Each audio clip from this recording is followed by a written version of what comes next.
This is H.R. 2808. This is the Homebuyers Privacy Protection Act. The congressman here was the lead sponsor, so I think maybe he John Rose, yes. say more about it than I John, can. please. Well, it's difficult for Americans to buy a home, particularly after the last 4 years, sir. But with the president's signature today, we're going to make it easy for people to buy a home without getting hassled. For years, their private personal information has been bought and sold in the open market, resulting in them getting innumerable phone calls and text messages. But with your signature today, we're going to put an end to that so that when Americans try to realize the American dream of owning a home, they're able to do so without being harassed. Good job. Good. It's a great honor, John.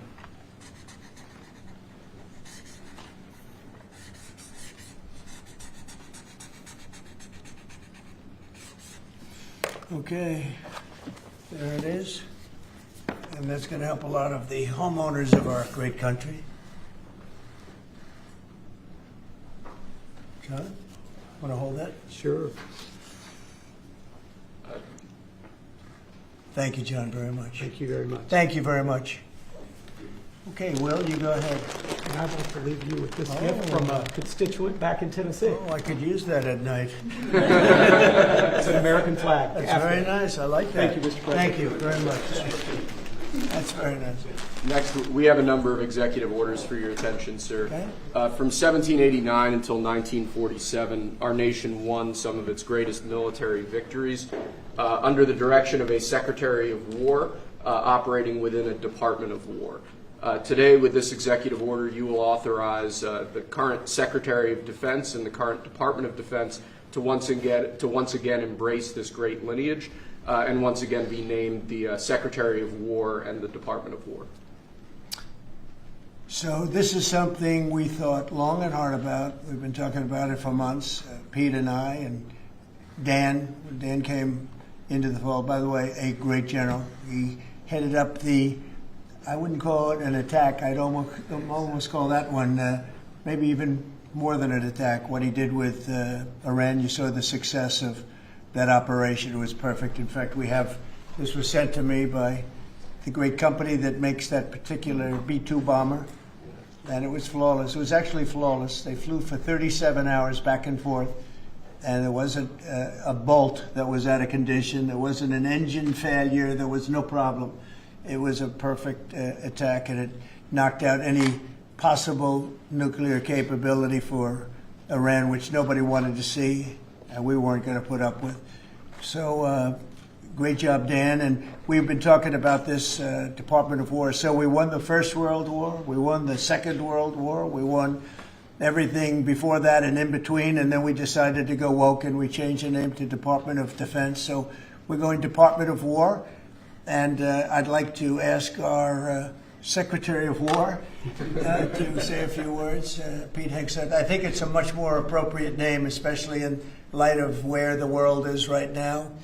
We have the strongest military in the world. We have the greatest equipment in the world. We have the greatest manufacturers of equipment by far. There's nobody to even compete. And you see that with this and so many other things. The Patriots are the best. Every element of the military, we make the best by far. So, Pete, I'd like to ask you and maybe Dan Raisin-Cane to say a few words, please. Mr. President, thank you.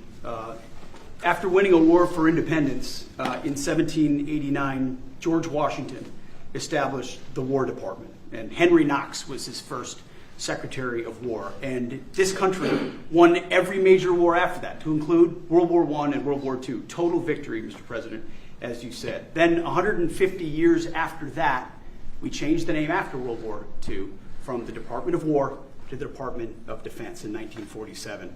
And as you pointed out, Mr. President, we haven't won a major war since, and that's not to disparage our warfighters, whether it's the Korean War or the Vietnam War or our generation of Iraq and Afghanistan. That's to recognize that this name change is not just about renaming, it's about restoring. Words matter. It's restoring, as you've guided us to, Mr. President, restoring the warrior ethos, restoring victory and clarity as an end state, restoring intentionality to the use of force. So at your direction, Mr. President, the War Department is going to fight decisively, not endless conflicts. It's going to fight to win, not not to lose. We're going to go on offense, not just on defense. Maximum lethality, not tepid legality. Violent effect, not politically correct. We're going to raise up warriors, not just defenders. So this War Department, Mr. President, just like America, is back. Thank you for your leadership and your clarity. We're going to set the tone for this country. America first, peace through strength, brought to you by the War Department. We're back. All right, thank you very much. Very well stated, and really it has to do with winning. We should have won every war. We could have won every war, but we really chose to be very politically correct or wokey, and we just fight forever. And then we'd, win. We wouldn't lose, really. We just fight to sort of tie. We never wanted to win wars that every one of them we would have won easily with just a couple of little changes or a couple of little edicts. I was told that ISIS would take 5 years to win, and Dan Kane, when I told him how long would it take, he said, I think about 4 weeks, sir. I said, what do you mean 4 weeks? I was told 5 years by the people in Washington. You know who they were. 5 years. I said, you can't do it in 4 weeks. I actually flew to Iraq to meet with him, and I met him at a big air base. And remember that famous day, right? It turned out to be a famous day for our country because you're now the head of the Joint Chiefs of Staff, which is the biggest deal. And he is, because he did things that everybody said he couldn't do. So they said it was going to be 5 years, and he knocked them out in about 4 weeks total, 100%. We took over, and ISIS was gone, and pretty amazing. But we never fought to win, and now if we have to fight it all, we solved 7 wars. We have the one that I thought was going to be probably one of the easier ones, and that's with President Putin and Ukraine. And that turned out to be one that's a little bit more difficult, but the 7 are done. They were supposed to be much more difficult to solve. I solved every one of them, and we're going to get the other one done too. But it turned out to be a little bit more difficult than I thought. And it'll get done or they'll be held to pay.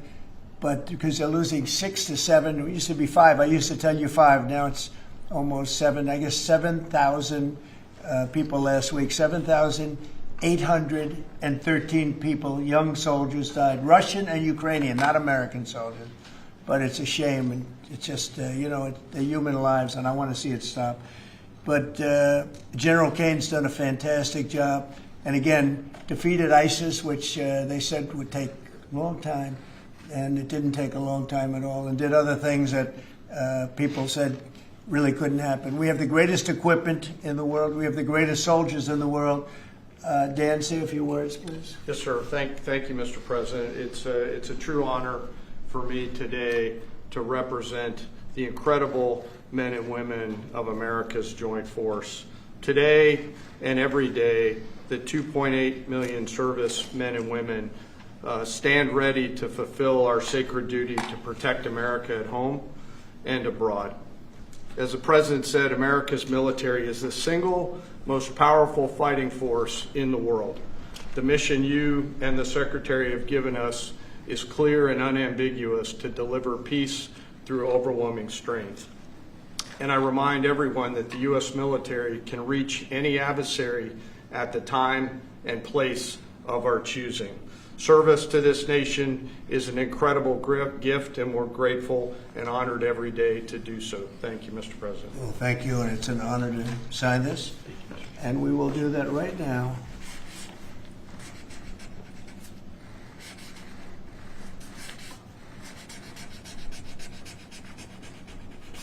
I think that's a big one, I'll be honest.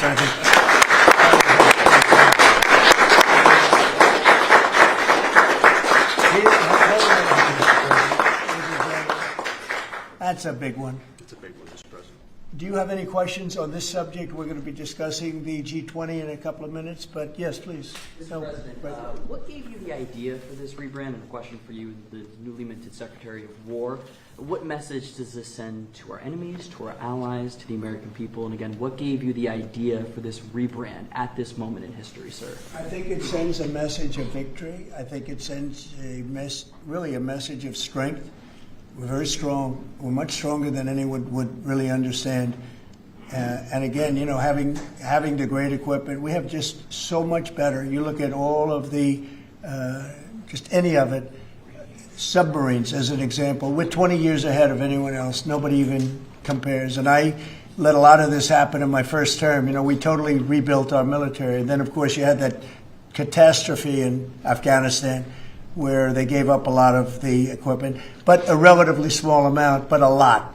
It was a lot in Afghanistan. I think it was the most, General, I'd say it was the most embarrassing day in the history of our country, the way that happened, the way they went to the wrong airport. They should have gone to Bagram, not the local little airport with no security, with tight quarters, etc. You know what happened. I think it was the most embarrassing moment in the history of our country, frankly. That was under the Biden administration. That was terrible. And we were going to be leaving, but we were leaving with strength and dignity. We were going to keep Bagram because Bagram's 1 hour away from where China makes its nuclear weapons. We're going to have that all to ourselves, a big, beautiful place built many years ago from money that today would be the equivalent of, you know, many, many billions of dollars. You couldn't build it. The longest runways, the most powerful runways in terms of load capacity. And we just walked away from it. So stupid. And they were fools. The people were fools. No, we have the strongest military, and I think that indicates we have the strongest military. And, you know, we had it, and we won World War I, we won World War II, we won everything before, and as I said, we won everything in between. And we were very strong, but we never fought to win. We just didn't fight to win. We didn't lose anything, but we didn't fight to win. We could have won every one of those wars quickly. But they went a route that I think was probably politically correct, but not correct for our nation. So I think the Department of War sends a signal. Yeah, please. Mr. You alluded to this a little while ago, but you said that this rename is a, quote, a good reflection of where the world is at right now. How do you square naming it the Department of War when you've been pursuing peace in so many different parts of the world? Well, I think I've gotten peace because of the fact that we're strong. If we weren't strong, those 7 deals I told you about, the 7 wars, a majority of them wouldn't have happened. They happened for 2 reasons, trade and our strength. Those are the 2 reasons. And probably strength may be more important than trade. So if I was very proud of all those wars. Those were wars that could not be settled, and I settled all of them. And we'll get the other one settled also. That'll get settled. But without the strength, we wouldn't have settled any of them. Yeah, please. Mr. President, is it your expectation that Congress will codify this name change in the law? I don't know, but we're going to find out. But I'm not sure they have to. We're signing an executive order today, but we're going to find out. We're going to see. If they do, we're going with it, and we're going with it very strongly. There's a question as to whether or not they have to, but we'll put it before Congress. Do you know how much this rebrand will actually cost? And are there any concerns about, you know, the Pentagon's mission of actually cutting back on spending? But not a lot. You know, we know how to rebrand without having to go crazy. We don't have to recarve a mountain or anything. We're going to be doing it not in the most expensive. We're going to start changing the stationery as it comes due and lots of things like that. We're not going to be doing things like have been done in the past when they changed the name of forts that shouldn't have been changed. Those names of the forts should not have been changed, at least for the most part. And as you know, many of them have been changed back already. At the request of the communities, every one of those communities said, we want our name back, like Fort Bragg as an example. The people in that community wanted that name back. They refused to call it anything else but Fort Bragg. So we're not going to be spending very much money on that.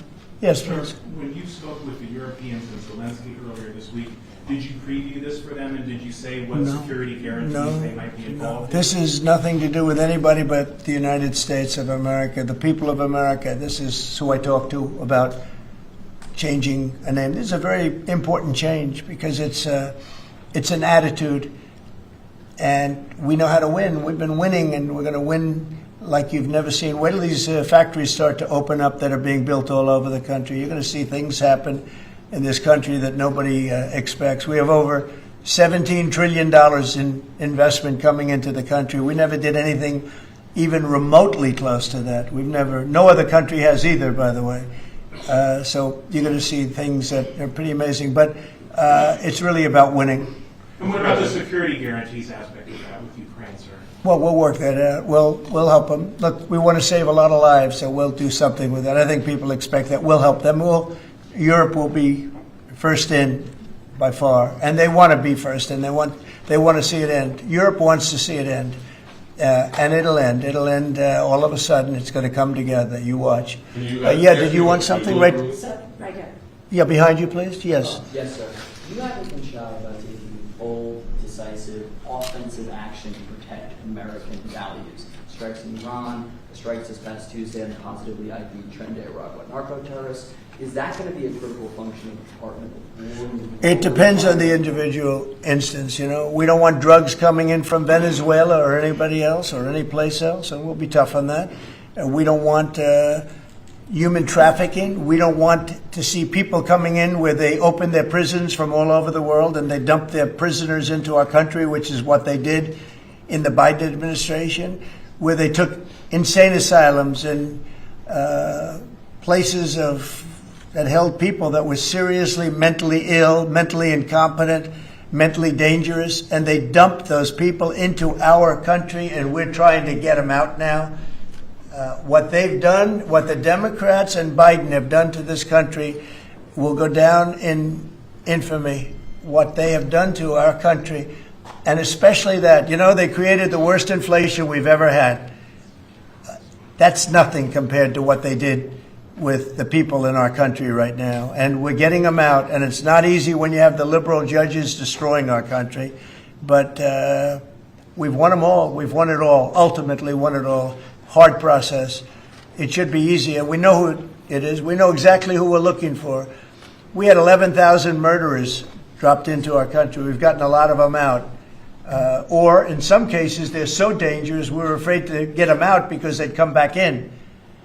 But for the last 120 days, 0 people came in. Can you imagine? This is me speaking, but these are figures developed by, they say, a pretty liberal group of people. They admit that 0 people came into our country. Think of that. A year ago, it was millions of people were coming in. Millions. They were coming in. You could look at them and you could say, big trouble. And that's what we have in our country. But we're getting them out, and despite that, we're doing really well. Yeah, please, Brian. Comment on recruitment levels across the military. Yeah. Well, the recruitment's the most exciting thing. So when I was campaigning for the office, numbers were coming out that the recruitment numbers, generally, you could speak to it better than anybody, the recruitment into the military, all branches of the military, and police and firemen and everything else. Anything having to do with like a public service, the numbers were horrible, record-setting bad. And now they're record-setting good. We're setting every record every month for recruitment. We're packed in the Army, Navy, Air Force, Marines, Coast Guard. My beautiful I love Space Command. I love Space. I see Space Command, but Space Force has been. We've got a waiting list of people wanting to go in. A year ago, especially a year and a half ago, you know, when I took the lead in the polls, which was very early, it really helped with the recruiting. And when I won from November 5th on, it's been amazing. And over the last 4 or 5 months, we're just packed. It was very hard to get police officers. Now the departments are loaded up. Everyone wants to be a policeman or a woman. So it's been a great thing. General, do you want to talk about that? Sure. As you said, serving our nation is an incredible gift that we give, and the reward on that gift pays back exponentially year over year. And I think the young people of America are seeing the importance of service, and whether it's in any of our armed services or in local police, fire, or rescue, service is an important thing that I personally encourage, and I know everyone else in government service sees that same reward. And Peter, on recruitment, what do you think? I was down at Fort Benning, the newly properly renamed Fort Benning, yesterday, watching Army basic training, and they're so full they can't barely handle the throughput. It is truly historic across all the services, as you said. It's been a surge into the, I was going to say the Defense Department, but I will say the War Department. And that you might almost call it a vibe shift, an attitude shift, a feeling that the country is back, that service is back. And there were military families last year, Mr. President, that said, I don't know if I can recommend, I wrote a book on this. I don't know if I can recommend service to my son or daughter, given what's been done to our military. You heard it over and over and over again. And I hear from those same military families right now, sir, and they're saying, I recommend to my kids that they go into this department, this Pentagon, under this commander-in-chief, who they know you'll have their back and they want to serve. So it is historic, and it's the biggest reflection of how motivated Americans are by your leadership, sir. You know, really, it's nothing more than spirit, love for the country. I guess the esprit de corps, as they say, you have more of that than we've had maybe ever, frankly. But to see a turn over a period of less than a year, I would say, but to see a turn, nobody wanted to go into the military. Now everybody wants to go into the military. Jennifer, you wanted? Yeah, there's some new reporting on North Korea and this Navy SEAL incident in 2019. Can you say if the administration has engaged with North Korea on that incident since it happened recently? Yeah. And then can you share some records? I don't know anything about it, no. I'd have to, I could look, but I know nothing about Can you it. confirm that it happened? I don't know anything about it. I'm hearing it now for the first time. Okay, great. And then on the Hyundai incident in Georgia with the arrest of some workers, construction workers at the plant, have you heard any feedback from Hyundai? I just heard about that a little while before the news conference, and I would say that they were illegal aliens, and ICE was just doing its job. But I know nothing about the instance. It happened a little while ago. Okay? There has been some pushback on that, though, from South Korea already, and of course, they pledged to invest $150 billion in the U.S. Just here, last week. Are you concerned? Well, and they have the right to sell cars and things in our country. It's not like a one-sided deal. Are you concerned at all about your immigration agenda potentially clashing with these economic goals? Well, we want to get along with other countries, and we want to have a great, stable workforce. And we had, as I understand it, a lot of illegal aliens, some not the best of people, but we had a lot of illegal aliens working there. So, look, they're doing their job. That's what they have to do. These are people that came through with Biden. They came through illegally. They came into our country, so we have to do our job. Mr. President, the now Department of War has been involved in the crime cleanup in D.C. You tasked Congress with proposing and passing a crime bill. What are some things that you would really like to see codified in that crime bill? Well, I think one of the things is the cashless bail. It's killing it. When that came out, the first time, that's when you saw the real big crime start to happen. Cashless bail, what a disaster that is. You murder somebody, you don't have to put up bail, and you go out in the street and you murder somebody else. That's what's happened. It happens so often.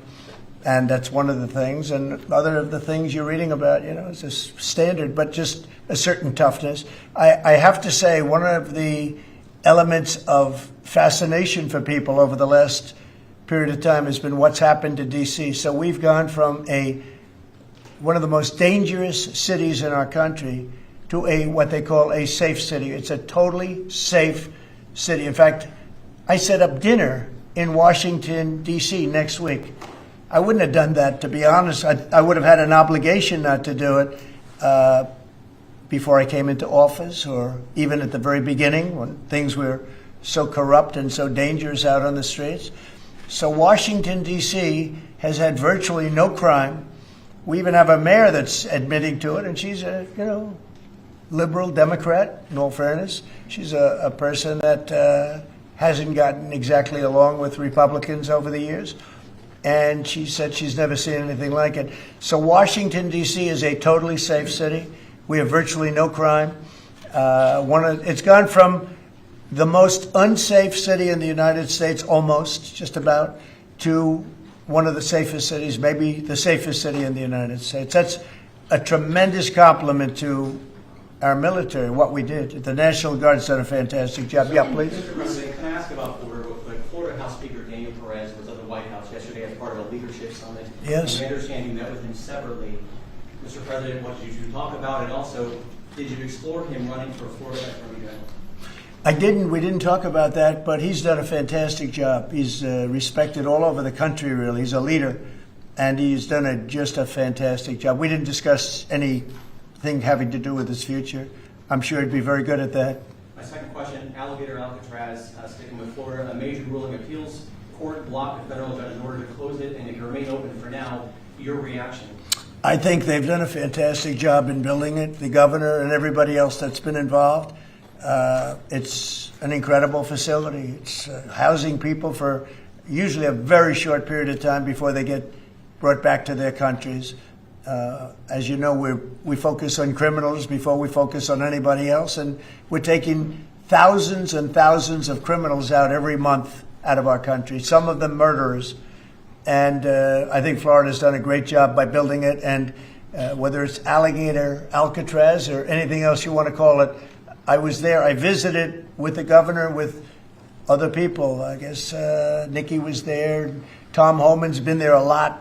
A lot of people have been there from. It's an amazing facility for what it is. It's not a hotel. It's not supposed to be a hotel, but they've done a great job with it. And I'm very happy with the judge's decision. You also mentioned Venezuela. I want to ask one more follow-up question on that. On the U.S. strike on the boat tied to a Venezuelan drug cartel, the Maduro regime is pushing back today. In fact, they say the U.S. seeks regime change through military threat. Your reaction to those words, and also, would you like to see regime change in Venezuela? Well, we're not talking about that, but we are talking about the fact that you had an election which was a very strange election, and to put it mildly. I'm being very nice when I say that. I can only say that billions of dollars of drugs are pouring into our country from Venezuela. The prisons of Venezuela have been opened up to our country. They've taken their prisoners, the worst prisoners, murderers, Tren de Aragua. The worst prisoners that you can ever imagine are now happily living in the United States of America. Now, many of them we've gotten out. It's not easy to get them out because of the liberal system that we're working with in many cases, not in all cases. But millions and millions of dollars and billions of dollars of drugs are pouring out of Venezuela and other countries. Look, China, what they're doing with fentanyl is a terrible thing.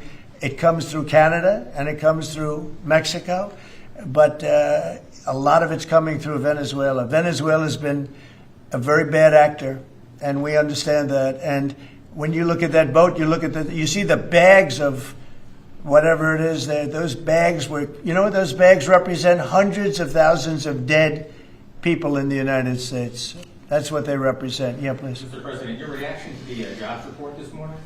Well, I'm going to talk about that in a minute. We have our great people here, so I'll talk that in a minute. Let's talk about this. We'll give a couple of because these two people want to get to work on the Department of War. So let's keep them first. Yeah. Mr. President, the DOJ is reportedly considering a ban on transgender people owning guns after the Minneapolis shooting. Do you think that Are we talking in the military? in general? Okay, I thought you were talking about in the military. I'll I'll refer to that then differently. Because it's not a military question, I'll be able to pass on that very nicely unless you'd like to talk about it. No, Pete doesn't want any part of that question. Yes, please. Mr. President, who do you blame for losing India to China? In your post earlier today in the morning, you did put that out. I don't think we have. I've been very disappointed that India would be buying so much oil, as you know, from Russia. And I let them know that. We put a very big tariff on India, 50% tariff, very high tariff. I get along very well with Modi, as you know. He's great. He was here a couple of months ago. In fact, we went to the Rose Garden, and the grass was so soaking wet. It was such a terrible place to have a news conference. I said, well, let's use a beautiful white stone emblematic of the White House, okay? And it's been very well received. But we had a news conference on the grass. That was my last news conference I had on the grass because everybody sunk in. You probably sunk in. Every reporter out there, they ruined their shoes. We made that change. It's been a really well-received change. Yeah, please, go ahead. On Venezuela, you've sent F-35s down to Puerto Rico. You've sent naval vessels into the Caribbean. You're concerned about drugs being illegally sent into the United States. How do you describe this buildup, this situation? Well, I just think it's strong. We're strong on drugs. We don't want drugs killing our people. I believe we lost 300,000. You know, they always say 95, 100,000. I believe they've been saying that for 20 years. I believe we lost 300,000 people last year. I know families that lost their son. Those families will never be the same. I know a family lost a daughter, a beautiful daughter. In fact, it was like she took something that she thought was like a minor deal, and it turned out to be riddled out with fentanyl, the size of the head of a pin, and you're dead. And no, we're stopping the drugs. We're going to save a lot of people. Look, whether it's 100,000, but it's not. It's 350,000 people died last year from drugs. And we're not going to let that happen to this country. Think of that. Think if you're in a war and you lose 300,000. We'll lose 600,000 in the pretty much between Gettysburg and all of that, the Civil War. We lost, 600,000. So we're losing half of that every year to drugs. We're not going to do it. We're not going to allow it to happen. You think of the wars.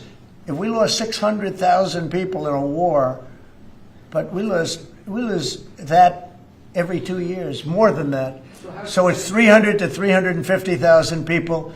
And when I see boats coming in, like loaded up the other day with all sorts of drugs, probably fentanyl mostly, but all sorts of drugs, and we're going to take them out. And if people want to have fun going on the high seas or the low seas, they're going to be in trouble. I will tell you, boat traffic is substantially down in the area that happened. And they called it the runway. It's a runway to the United States.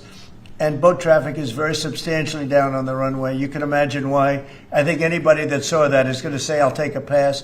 I don't even know about fishermen. They may say, I'm not getting on the boat. I'm not going to take a chance. What happens if Venezuela flies jets over U.S. naval vessels again? Well, I would say they're going to be in trouble. We'll let them know about that. We heard that happen, but it wasn't really over, not like they described. But I would say, General, if they do that, you have a choice of doing anything you want, okay? If they fly in a dangerous position, I would say that you can, you or your captains can make the decision as to what they want to do, all right? Sure. Sir, How close we did they get, have Mr. one more. President? You said they didn't go over. Say it? How close did they get? You said the planes didn't. Well, I don't want to talk about that, but if they do put us in a dangerous position, they'll be shut down. Thank you very much, everybody. So we're going to now cover the G20, and I'm going to let these people go back to the Department of War and figure out how to maintain peace. Okay? Thank you very much. Thanks, Pete. Congratulations, General. Thank you very much. Appreciate it. Great job. Sir, just before G20, we do have one more EO Okay. for you today. And I should also say that the Department of War EO that you signed was actually your 200th EO since you came Wow. back into office on January 20th. That's more than Joe Biden did in his entire term in office, more than Obama did in either of his 2 terms in office. So it's a momentous accomplishment, and congratulations. That's good, but Biden never signed one. No, yeah, They you've were done signed every by one the- up in here. They've been signed by the auto pen, right, didn't he? So we really beat him by much more than you think. The 201st executive order, sir, this relates to hostages and wrongfully detained Americans. This provides a new legal mechanism to declare foreign countries to be countries that engage in those sorts of practices and gives your administration powerful tools to get American hostages out. This has been a Right. focus of your administration Yeah. this time around. Adam Bowler's here, and he's done incredible work already. This will give him even more. I think it's great, and more Adam's tools. amazing. So, Adam, do you want to describe how many hostages we've gotten out together, you and I, and you and a couple of other people that we know, and Yes. me and a couple of other people that you don't know, but we've gotten a lot of hostages. Do you want to describe it? Mr. please? President, you brought Sure. back 72 hostages since your term. If we compare that to President Biden, he has gotten 20 taken. So he is negative 20 taken. 20 taken. They don't take our people so yeah. often. So, Mr. President, That's great. when we spoke, you said that that was a primary focus, and I'll tell you the job is easy because of you.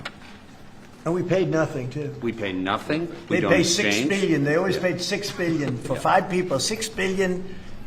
It was just a number I kept hearing. Not only that, $6 billion plus we'd get like 1 person, and they'd get 6. They got one, the Prince of Doom, they called him. He was the #1 arms merchant anywhere in the world ever. And they got him out. And on top of that, we paid money. So, no, we don't do that. You know, once you pay money, and then a lot of people start disappearing. They start grabbing reporters, too. They think the reporter is going to get a lot of money. And to me, they would. You'll be well taken care of. I better stress that, because otherwise we have headlines. He said this or he said that. No, I'm not smiling about it. But they would. They'd be grabbing reporters. They'd be grabbing everybody. And especially when you pay the kind of money that Biden and Obama, they used to pay money that was crazy. We don't pay. And if you don't pay, they find it to be not a lucrative business anymore. That's fantastic. Would you like to say something? So it's really Spiha, Special Envoy Bola, it's Rick Grenell, it's Steve Witkoff who brought Americans home. But with this EO you are signing today, you are drawing a line in the sand that U.S. citizens will not be used as bargaining chips, and it provides your Secretary of State, Marco Rubio, the same tool set to punish states who take our citizens wrongfully the same way that we can punish those who sponsor terrorists. This is a very significant EO you are signing today, sir. Thank you, Sebastian. Very good. You're doing a great job, too. And this is your Director for Hostage Affairs at the NSC. Yes, and I hear. So Julia was seminal as well to all of this. I heard you're doing unbelievable. Would you like to say something? Absolutely. It's a outstanding EO, absolutely unprecedented action against those foreign adversaries who would take our people. They now know they are on notice, and it's not acceptable. And if you take our people now, you will pay. You know, Adam gave up a job where he was making tremendous amounts of money, big stuff, top of the line, Wall Street. And he wanted to do this. He wanted to do hostages. I offered him other jobs, too, very big jobs. He said, I was shocked, actually. He didn't want them. He wanted to do hostage negotiation. And pretty amazing. Thank you very much. Appreciate it. Appreciate it. Thank you all. Do you have any questions for them on this very important subject? I think it shows a lot of your leadership as far as fighting for Americans and fighting for humans. And to think that, Joe Biden went in negative territory. Oh, he went way negative. Way negative, and you're actually making progress on this. I think this does send a message to the world that we don't negotiate, we're going to stay strong in that type of what they call business. Well, one little anecdote that may be of interest. We were told by numerous families who had missing loved ones during the Biden administration that this building, Biden's National Security Council, told those families not to talk about their missing loved ones, to be quiet, not to create any pressure on Biden and on Jake Sullivan, the key propagator of the Russia hoax. This administration has met with those families on a weekly basis. Right. People like Adam, yourself, sir, your envoys are doing everything to get every single American home. Not to tell them not to talk about their loved ones, but bring them home. Well, I can tell you one story that was amazing. A few weeks ago, very little written about it, but there should have been. But it was a very nice gesture. The head of Belarus, who's a very respected man, strong person, strong leader, he released 16 hostages. John Cole, a lawyer who works for me, great lawyer actually, one of the greatest lawyers. But John Cole was over there, and he heard that they had hostages. And you know about this. 16 people he released. And I just want to thank the head of Belarus. But while John was over there, they had, I believe, another 1,400 hostages. Now, not from us, from places all over the world. And just pretty tough place, in all fairness. But they had 1,400. And I believe they're going to be releasing a lot of those 1,400. They're not... I think very few, if any. We got pretty much ours back, and we didn't pay anything. But I very much gave my respects to the leader of the country. Was again, he's a very strong man, but he's got 1,400 or 1,500 or a large number, and we're talking about releasing them. Some are political, I guess. A lot of them are political. And looks like they're going to be released at some point in the pretty near future. So it's a great thing. They have to respect your country. If they respect you and they respect your country, they release it. If they don't, then you have to pay $6 billion. I mean, $6 billion. Can you imagine that, paying $6 billion? Kind of related, but not really. But could you comment on Tina Peters, who's been locked up behind bars from Colorado defending the election? I think you put out a truth a couple days ago about it. We have a wonderful woman who was an election official, and she saw cheating in Colorado, and she viewed it as horrible, and she said, what's going on here? And she went to the machine, and she tried to open to find out whether or not it was cheating, and they went to her, and they said, did you touch this machine? Yes. And they arrested her. they arrested her instead of the people that did the cheating.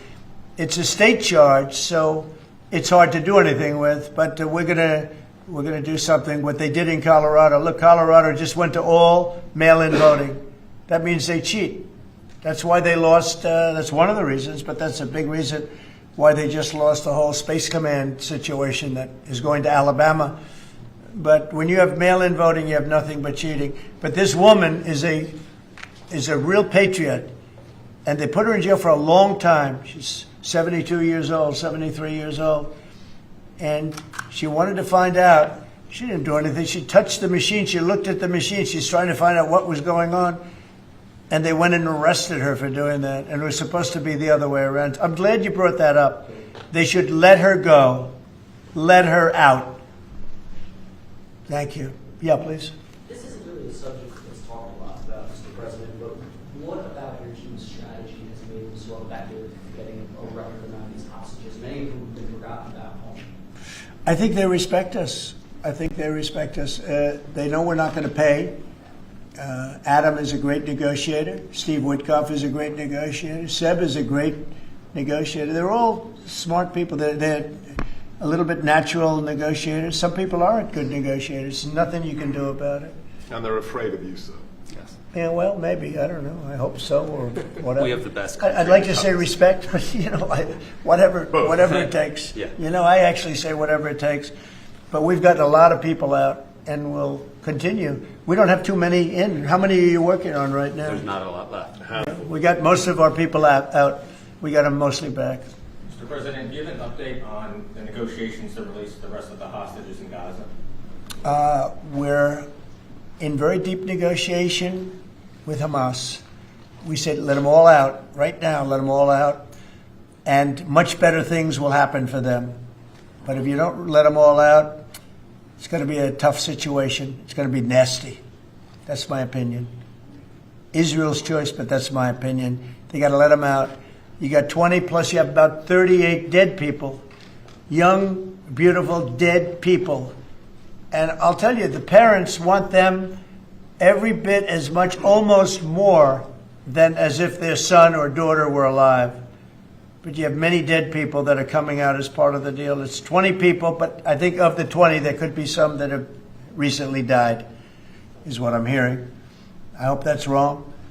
But you have over 30 bodies in this negotiation. Can you believe? I mean, we negotiate for people that are living here. We know that at least 30 people are dead, and we're negotiating to get them out. The parents want them back so badly, as if they were alive. Every bit as much. It's really pretty amazing. It's very sad. I'm in the middle of it. And I put out the other day, I said, we want all 20. We don't want two.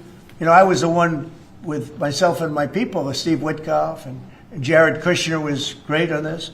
But they got a lot of people out. We got almost all of them out. They're down to 20. But, Adam, we got like a tremendous number out. But I always said when you get down to the final 10 or 20, you're not going to get them out unless you're going to do a lot. And doing a lot means capitulation. That's no good either. It's a very tough situation. But I put out the other day, let them all out. Every single one. No more twos and ones. We'll give you one this week, and in 2 months we'll give you two more. And there's negotiation going on right now. Okay. And real quick, what is the biggest challenge negotiating with Hamas right now? 10 to 20, what do they want to let them free?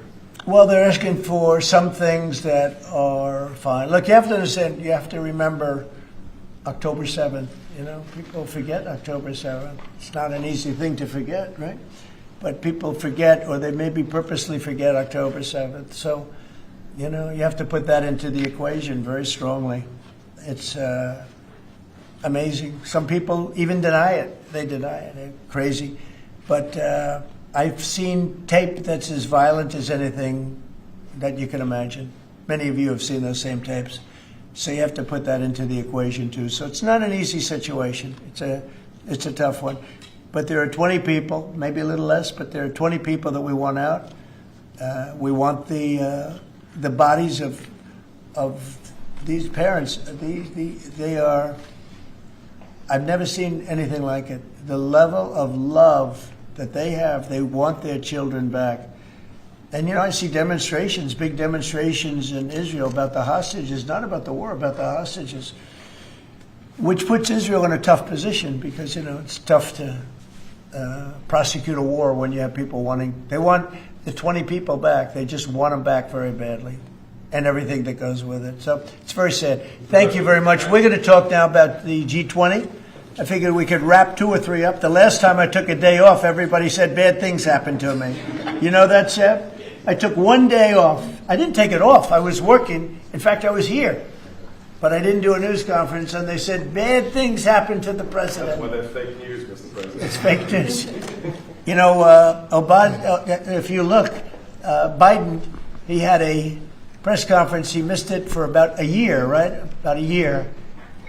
And I never saw any stories like that about him. He didn't have... And when he had one, they'd ask him, what flavor ice cream do you like? He'd say vanilla. How many times have they asked him that question? What's your favorite ice cream, sir? Vanilla. Okay, that's enough. Thank you, ladies and gentlemen. They don't have to go through this, but we all have a good time. I only do it for one reason. I think it's good for the country. And we are very transparent. There's never been transparency like we have. There's nothing to hide. So thank you very much on this, Will. Great job. Appreciate it. So we're going to talk about Florida, the great state of Florida now, because it's going to be a very exciting thing to host the G20. And as we celebrate our nation's 250th anniversary next year, the United States will have the honor of hosting exactly that, the G20 summit right here in America for the first time in nearly 20 years. This afternoon, I'm thrilled to announce that the 2026 G20 conference, which will be, I could read off the countries that we're talking about, but you know who they are, I think. Does anybody want me to list them specifically? Jennifer, you're okay? Okay, but will be held in one of our country's greatest cities, beautiful Miami, Florida, where we have the mayor with us, Mayor Suarez. And I want to thank Francis for being here. I thought he might be in this office. You know, he almost got there. It was a couple of votes. Right? A couple of votes. It's not as easy as they think, right? It's not that easy. But he's an amazing guy, very popular in Florida. The agenda for next year's summit is being organized by Treasury Secretary Scott Bessent, who is right here. Hi, Scott. I saw him standing over there, nice, tall, good-looking guy, but he moved very quickly. Carolyn, you did a good job. Does Caroline do a good job, would you say? Is she a star? How do you compare with the last administration's person? No? You don't want to get into that. Yeah, I think we're very happy with Caroline. But Scott Bessent is talking about a good job. He's done a fantastic job, and we're very proud of him. He's very much involved with the G20. And the NEC director, Kevin Hassett, is truly a talented guy. And he's certainly being thought of to go to a different position, and we'll find out about that pretty soon. I don't know. Would you like to be that? I won't ask you that question. I think, who wouldn't want? I think it's the greatest position in the world.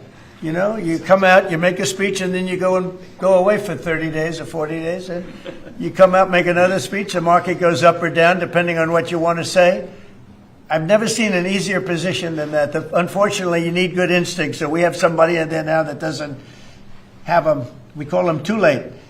But it will focus on unleashing economic prosperity by eliminating the burdensome regulations, unlocking affordable energy, and pioneering new technologies. And it's going to be very important. The United States is already leading by example, and America is the hottest country anywhere on earth. We have more being built under construction now than they think anybody that they've ever seen. I mean, literally, some of these places are just really unbelievable what they're building, the size. You know, if you spent $50 million on a shopping center someplace, it's a big building, pretty big building. But when you spend $50 billion on essentially a building, a building is going up for $50 billion. They're going to be building their own electricity, and many of them have been given permits already to go, and they're starting construction. Some have started construction quite a while ago, and very early in the administration. we let them do that. You know, we have a grid that's obviously an old grid. It's been around for a long time. We could never handle the kind of numbers that you're talking about in terms of electricity, and we're letting them build their own plants. They build their own plants with their structures. So they build their structure, they build their buildings, and they build an electric producing plant with it, like Con Edison in New York that I grew up with, and like others that make electricity. They make it for New York. These plants will make it for their building, for AI. Then you have a lot of the car plants going up. Most of them won't need that kind of electricity, but they have the right to do that also. So we're allowing companies to build electric plants. They become, essentially, Scott, I guess they become utilities, right? If you think about it. And it's very exciting. We're going to end up with more electricity than China. And it's going to be built at no cost to us. And I'm telling them, build more than you need and you'll sell it back into the grid. So they'll be able to sell it back into the grid on top of everything else at no cost to the American taxpayer. It's very exciting. And frankly, if we didn't do that, we wouldn't be leading with AI. We wouldn't be probably even doing any AI. It would be 20 years to get an approval. So they're building massive amounts of electricity as we speak. We've eliminated $5 trillion worth of federal regulations, another big thing since I took office. And if you remember the first term, we took out more regulation than any other president in history times. You could add the top 4, and they wouldn't come anywhere close to what we were. That's one of the reasons we had such the most successful 4 years of any president economically. And this is blowing it away. I think this will blow it away. When these plants start to even getting close to opening, I think you're going to see numbers that we've not seen before. And we've increased oil production by more than 300 barrels a day. That's a lot. Blue-collar wages are rising at the fastest rate in 60 years, and trillions of dollars of investment is pouring into the USA. It's going to be over $17 trillion very shortly, and nobody ever thought a thing like that was possible. What made it possible were, number one, they were happy with November 5th. They were happy with the election. And number two, the tariffs are bringing countries in. I mean, it's so vital to our country. It's before the courts now, and I hope we're going to do very well. We had 4 great opinions just come out, as you know, from judges. In a couple of cases, there were Obama-appointed judges that felt they had to do what was right for the country. So I respect that greatly. I respect them for doing it. But we have very strong opinions, and it'll end up going to the Supreme Court. And it's just vital for the country. Vital, absolutely. We're at a level that we've never thought we'd be at, and it's because of the tariffs. Countries are pouring into our country because of you avoid tariffs if you build here. If you don't build here, you pay a lot of money. But if you build here, so what people are doing is they're coming in, they're building here. No different than what other countries have done to us. But we have a big advantage over other countries. We have a market that we built up during our 4 years that was amazing. We took a commanding lead during that 4-year period. So it's a very exciting thing, but I look forward to showing our incredible success to the world when we visit Miami next year. And I'd like to ask Mayor Suarez, truly a highly respected gentleman who's loved in his city, and we're gonna do a great job. We're gonna work together and do a fantastic job. Mayor, would you say a few words, please? Of course. Thank you, Mr. President. It's a tremendous honor to be with you here today in the Oval Office to make this historic announcement, just looking at the sign, which is so beautiful. Good job. Yeah, it's a great job. As you know, Mr. President, you were elected by double digits. You were the first Republican president over 30 years to win Miami-Dade County. And you did it because you followed through on your promises. And in Miami, what we're doing is we are following through on those promises as well. We've kept taxes low, we've kept people safe, we've leaned into innovation, we've grown 150% in the last 10 years. We've created one of the most intriguing ecosystems in the world. And this decision is not only generationally important for the city, but it puts the city on the map as one of the truly great global cities. So on behalf of all of the workers of Miami, those that work in the hospitality industry, I know you own many hospitality assets and properties, all of the small business owners who are going to benefit economically from having the G20 in Miami. Right. Tremendous benefit. It's going to bring in millions and millions of dollars. We just say thank you. We thank you for believing in us. We thank you for highlighting our city at a time where we have the lowest homeless rate in 11 years. We're on the precipice of having the lowest homicide rate in history and with the lowest taxes. So We're following Your America First agenda, and we're creating success in, Miami's the greatest city in the world, we believe. Thank you, Mayor. We'll see you down there. We'll see you down there before then, but we'll see you down there. Scott, would you like to say a few words? Yes, sir. So we're excited to have the G20, and what's important about the G20, President Trump's America First initiative does not mean America alone. It means America leads. So we will be holding the G20 in the capital of the world, Miami, next year to showcase the beginning of President Trump's second term. Will be a year and a half into it. We will have done peace deals, tax deals, trade deals. We've made the U.S. the best place to come start a business, have tax certainty, energy certainty, and regulatory certainty. And it's going to be an exciting event. And the U.S., just as the President was saying earlier about the Defense Department of War, the U.S. is back on the international stage as a leader. We have whittled down the G20 back to basics. We are making it work for the American people better than ever. We have the G20 had become basically the G100 this past year. So it will be a concentrated group in Miami, seeing the best America has to offer with American leadership, thanks to President Trump. Thank you very much. Great job, and a great job you're doing. Kevin, would you like to say a few words? Mr. President, I think this G20 meeting, where the world leaders will come to the great city of Miami, is going to be viewed as one of the most important meetings in global history, because what's going to happen is the golden age is going to be documented so well in the data by next summer that you're going to have one of the best speeches written for you that you've ever seen, because we're just going to be talking about the accomplishments of the next year. I think so. A lot of these plants are going to be open by then. Yeah, exactly. And a lot of jobs are coming in like I think we've never seen before. It's going to be great. Monica, would you like to say something? Thank you, Mr. President. We're so looking forward to having the United States of America host the G20 in Miami in December of next year. And we're also looking forward to having this as a showcase of American strength, vision, innovation, and power under your bold leadership, Mr. President. It is going to be the G20 in the Trumpian golden age. Thank you very much. Any questions on the G20? G20. You just said a moment ago that you were very complimentary of Kevin's work, and I was just wondering if he's your man for the Of Kevin? Yes. Yeah, I am very complimentary. I think he's fantastic. If Yep. for the Fed, he's your man. I didn't say that. I said he's fantastic, but no. I sort of know who I'm going to pick, but no, I didn't say anybody in particular. But Kevin is certainly one of the three. They say four, but probably three. That he's a highly respected person. He's great. He's great. He believes in low interest rates, and we all do. But sometimes you have to raise them to stop inflation. We had the worst inflation, I guess, essentially that we've ever had in the Biden administration, and it really hurt people. Costs are way down. Our energy costs are way down. And, when energy comes down, everything comes down. And we brought down the price of groceries and specifically the price of eggs. You remember that first week when you were screaming about eggs? I said, I know nothing about them. I just got here. That's Biden's problem. But we got the cost of eggs down to really low numbers. So we brought costs down for people. And, it's something I said. And the Democrats have this false narrative. They say, costs went up. They just say things that it's just like incredible. If you look at energy, I think you're going to be at $2 a gallon with cars very shortly. $2. It was $4, $5 under the Democrats.